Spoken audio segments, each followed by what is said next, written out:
Saya yakin rilek wali di Bang Pak Rektor. Saya yakin itu. Karena wali itu lebih dekat Allah. Sehingga orang dulu itu saya ulang lagi ya, ada satu kearifan namanya hidup itu apa? Hidup itu adalah cari sebanyak mungkin supaya hidup itu tidak tergantung pada banyak hal. Jika misalnya cara berpikir orang-orang modern itu sebenarnya banyak orang-orang ilmuwan yang nggak ngagumi Amerika. Bukan karena angkuh ndak. Untuk mempertahankan kebesaran negara sebesar itu, kebutuhan listriknya besar, kebutuhan tentaranya besar, kebutuhan apa? Sementara negara kayak Venezuela atau Swiss, kebutuhannya ada banyak. Pertanyaannya, yang tergantung dengan banyak hal, sama yang tidak tergantung banyak hal, itu pinter mana? Kalau dibalik pertanyaannya gitu, negara-negara maju itu tidak keren kalau dibalik pertanyaannya. Orang yang untuk mempertahankan eksistensinya banyak, butuh banyak hal, dengan yang tidak butuh banyak hal, itu pinter mana? Orang yang bahagianya nunggu jadi dokter, nunggu jadi kiai besar, kiai viral, dengan orang yang bahagia cukup dengan ngopi, itu pinter mana? Tapi kalau dibalik pertanyaannya, orang yang tahunya nikmat hanya kopi, dengan nikmat yang banyak, pinter mana? Makanya Mbah Mun itu kalau guyon itu lucu. Aku ikut saake, ambil wong desa sing mlebu swarga. Saya dulu esgam mlebu swarga kok disakeni. Akhirnya beliau memberi penjelasan. Wong desa iku roe pakanan enak, iku mau kopi mbek uduk. Lah swarga iku mau nuruti sing dikarepno. Akhirnya semua mangan, wis ngopi, nguduk, ngopi, ora roh pakanan liyane ku ora roh. Nasi mandi yo ora roh, pizza yo ora roh apa-apa. Terus saya bilang, wah lah niku nak nganti selera tentang wanita cantik. Iku juga sederhana. Rontok pesek ya wis cantik, rontok ireng ya wis. Apa bidadarinya seperti itu karena saking enggak pengalamannya. Jadi surga itu kan nuruti apa yang diinginkan. Kira-kira keinginan orang kampung kalau di surga itu apa coba? Makanan apa coba? Nah, senangnya ketemel gemblong itu. Nah, artinya malaikat lebih suka nangani surganya orang-orang kampung dibanding Pak Rektor. Ini sudah ribet ini. Makanan apa saja sudah harus dicoba. Ya. Terus kalau di mall tahu orang macam-macam, seleranya macam-macam pasti itu. Enak mana kalau sampai jadi malaikat pelayan surga? Suka ngelayani orang kampung apa yang orang kota? Orang kampung kan? Jadi ya itu guyon tapi itu menjadi pikiran kita bahwa orang yang banyak kebutuhan itu sebetulnya banyak kebodohannya karena menggantungkan kebahagiaannya dengan banyak hal. Makanya Imam Syafi'i ngendikan istighna itu apa? Al-istighna anisya'labi. Yang dikatakan kecukupan adalah berusaha sebanyak mungkin banyak hal tidak kamu butuhkan. Bukan memenuhi semua kebutuhan kamu. Karena nafsu kamu ini tidak ada batasnya. Gitu. Kalau kamu penuhin nggak akan selesai. Itu ada perempuan yang kurang cantik. Itu minta doa saya. Gus doain suami saya kaya. Terus tak guyonin. Terus nggak minta. Kalau suami kamu kaya. Yang pertama dirubah itu apa? Rumah supaya rumah saya bagus. Kedua apa? Mobil. Supaya mobil saya bagus. Nanti yang dievaluasi itu kamu. Mobil bagus, Alphard, rumah mewah, istrinya kamu pasti itu dievaluasi. Langsung enggak usah sudah gini aja kan. Jadi pertama yang dievaluasi itu kaya itu coba kalau suami kaya itu yang dievaluasi pertama rumah ya. Rumah ganti. Setelah itu apa? Mobil. Kira-kira berikutnya akhirnya sudah enggak jadi. Nabi Ibrahim itu pernah minta umur panjang. Keren umur panjang. Sama Allah enggak dijawab. Datang orang tua gitu mertamu ke Nabi Ibrahim. Terus disuguhi dikasih kurma. Apa itu? Kok kurma apa? Anggur yang sudah matang sekali. Sudah dimakan. Setelah dimakan meler keluar lagi. Dimakan lagi meler lagi. Terus Nabi Ibrahim masuk lagi ke kamar. Ya Allah, doanya tak cancel. Nanti kalau saya tua kayak itu. Jadi Allah itu enggak jawab langsung tapi ngirimkan itu. Akhirnya ya Allah enggak jadi. Nanti takut itu. Saya pernah ngalami jadi kiai tadi ada ibu-ibu ya enggak pati cantik lah. Suaminya tuh miskin sekali. Minta doa saya supaya kaya. Bareng tak kasih pertimbangan itu udah enggak usah. Enggak jadi itu. Jadi itu kearifan. Tapi kearifan ini harus kita tanamkan. Saya enggak bisa membayangkan Indonesia yang besar ini andai kan enggak ada qanaah. nerimo ing pantum. Coba sekarang ada Covid. Andai kan Indonesia tuh kayak Prancis. Beberapa kali punya tamu orang yang hidup lama di Prancis, bahkan dapat istri orang Prancis. Itu dulu gak begitu mencintai Indonesia. Tapi setelah di Prancis 2 tahun, wah Indonesia hebat. Di Prancis itu kata dia kalau cerita, semua kebutuhan masyarakat itu dibebankan ke negara. Apa saja minta negara, apa saja nyoal negara. Sementara Indonesia, coba kalau Indonesia mengalami seperti ini kok tidak ada konaan rimo ing pantum, bisa kios Indonesia. Orang miskin nyalahkan negara, kelaparan nyalahkan negara, apa saja. Ini barokahnya dididik kiai, jogeman nyalahno wong liya. Urip pun romo ing pandum, diame. Sampai gak ngerti kalau Covid. Banyak tuh orang-orang kampung itu, orang lugu-lugu itu. Mbah niki saking Covid, salam ning Covid, muga-muga umure panjang. Dikira Covid itu nama orang yang ahli sosial itu. Mbah niki dana saking Covid. Matur nuwun sampekno salamku, muga-muga umur panjang. Bingung kan yang nganterin ini. Ini gimana yang mau menjelaskan? Memang enggak paham. Ribet kan. Tapi saya pastikan bahwa dengan keadaan seperti ini kita bahagia, kita stabil, itu jelas barokahnya kalimat tadi, moto tadi atau pegangan hidup tadi.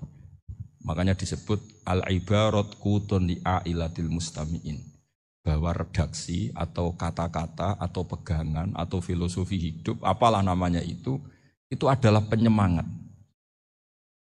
Penyemangat. Karena kata-kata ini memang luar biasa. Ketika sahabat perang demi kebenaran, zaman itu ya pasti benar karena yang dibela Nabi. Dulu itu kan enak zaman Nabi, yang dibela mesti benarnya, musuhnya mesti salahnya. Jika dulu itu memang harus tegas. Kalau sekarang mau tegas gimana? Yang kamu bela tidak mesti benar, musuhnya tidak mesti salah. Ribet kan kalau misalnya saya tukaran sama Pak Rektor, kamu mau bela mana kan bingung. Saya tidak mesti benar, saya tidak Nabi. Pak Rektor apalagi tidak mesti benar lagi kan? Ribet kan? Jadi kalau kita mau perang sekarang itu mau pede gimana? Enggak. Makanya banyak ulama sekarang itu mau tegas itu enggak berani karena ya banyak hal yang abu-abu lah wilayahnya. Misalnya pilihan presiden atau pilihan bupati, pilihan menteri. Kamu mati-matian bela itu. Yang kamu bela tidak mesti benar, musuh kamu tidak mesti salah. Misalnya pilihan bupati, wah ini kabupaten ini baik kalau bupatinya ini, yang satu bilang ini, terus tim suksesnya kamu tanya, kamu yakin? Ya enggak juga. Lah kenapa semangat? Kan saya botohnya paling alasannya ya itu aja, bukan yang lain. Beda dengan zaman Nabi, Nabinya mesti benar, Abu Jahalnya mesti salah. Kan enak, aturan mainnya jelas. Singkat cerita dalam perang itu banyak sahabat yang alami luka, ngalami apa gitu.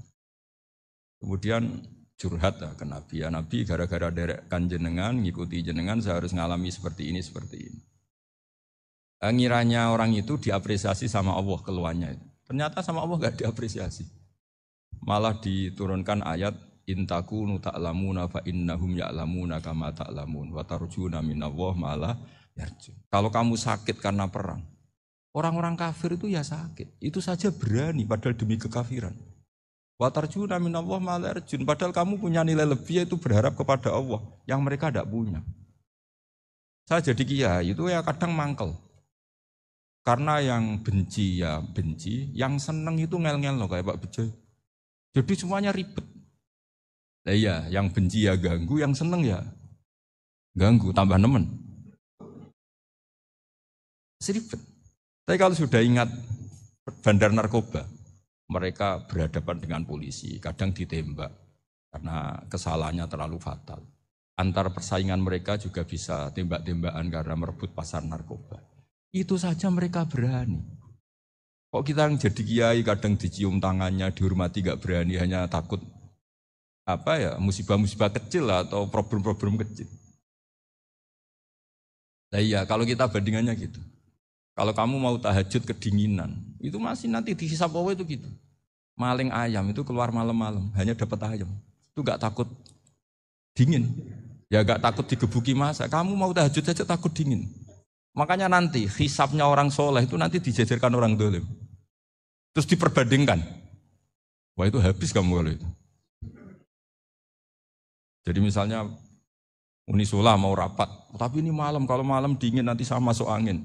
Wah, anak-anak pang di perapatan aja berani kamu. Kalau sudah perbandingannya gitu tuh ribet kita nanti. Makanya itu kalimat itu moto atau filosofi hidup. Sehingga diulang lagi nasihat itu. Iyam saskum korhun faqad masal qoma korhum mislu.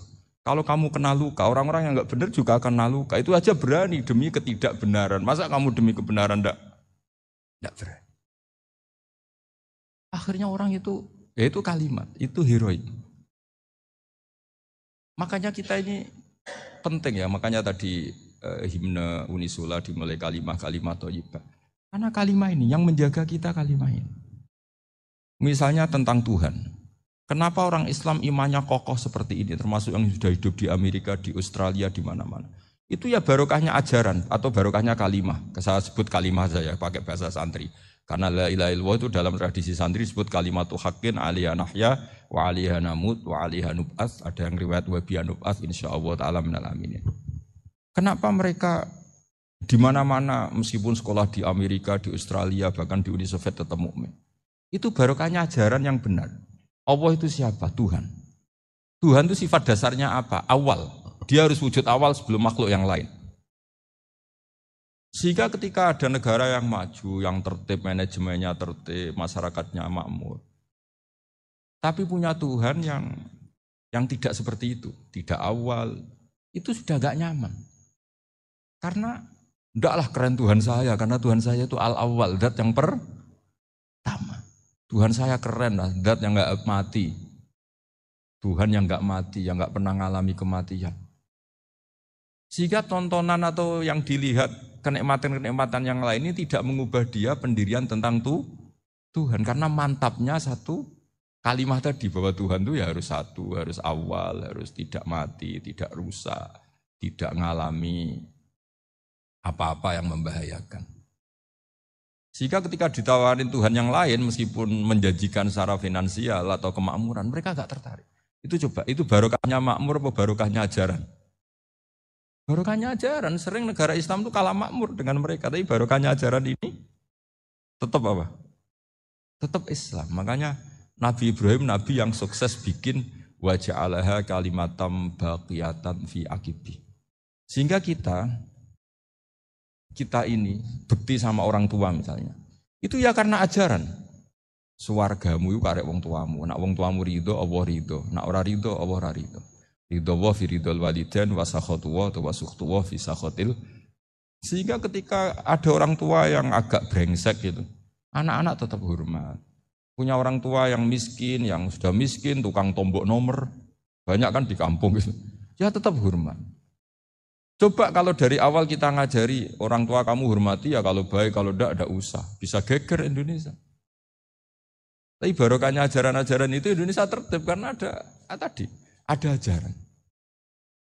Nah ini di sini pesantren dan Unisula semua harus berkontribusi membuat ajaran yang benar itu adalah ciri utama Islam. Sehingga Islam ini dimulai dengan ajaran kalimatu haqqin alaiha nahya wa alaiha namut.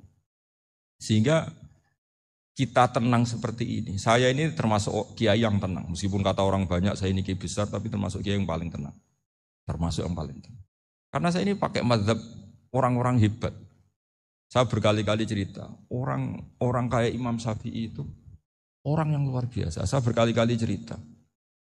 Orang yang tadi nyium tangan kamu ya Imam Syafi'i, di belakang tuh ngerasani kamu, menghujat kamu. Jawabannya enak saja.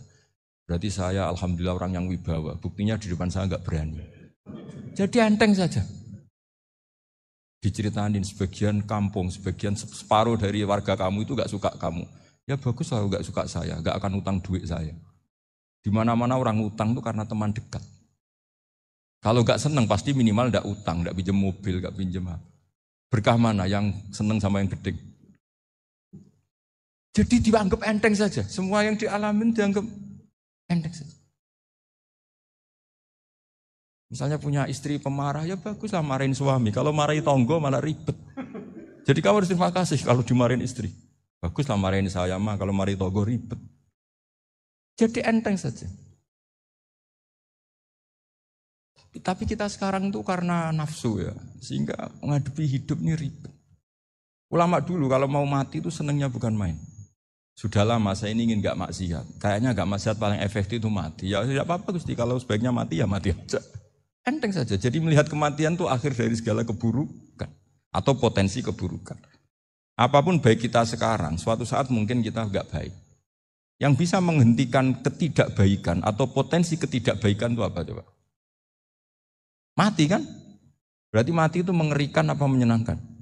Mesti kamu tidak berani menjawab. Meskipun secara ilmu kamu berani, tapi secara rasa agak berani kan? Saya ulang lagi ya. Yang bisa menghentikan keburukan atau potensi keburukan itu apa coba? Apa? Kematian. Berarti kematian itu menyenangkan atau menyusahkan? Apapun kamu tidak berani jawab karena kamu agak-agak duniawi itu kelihatannya. Tapi secara ilmu, kamu tahu kan kalau mati itu tidak buruk-buruk banget. Karena apa? Itu akhir dari segala keburukan. Sehingga Nabi ngajarkan kalimat itu begitu luar biasa. Allahumma ahyini maka natil hayatu khairan li wa tawaffani maka natil wafatu khairan li. Nabi melihat dunia itu begitu indah. Ya Allah, kalau saya ini hidup, anggap saja hidup ini ziyadatan li fi kulli khairin, menjadi modal saya menambah segala kebaikan. Jika suatu saat saya mati, anggap mawon rohatan li min kulli syarrin, itu akhir dari segala keburukan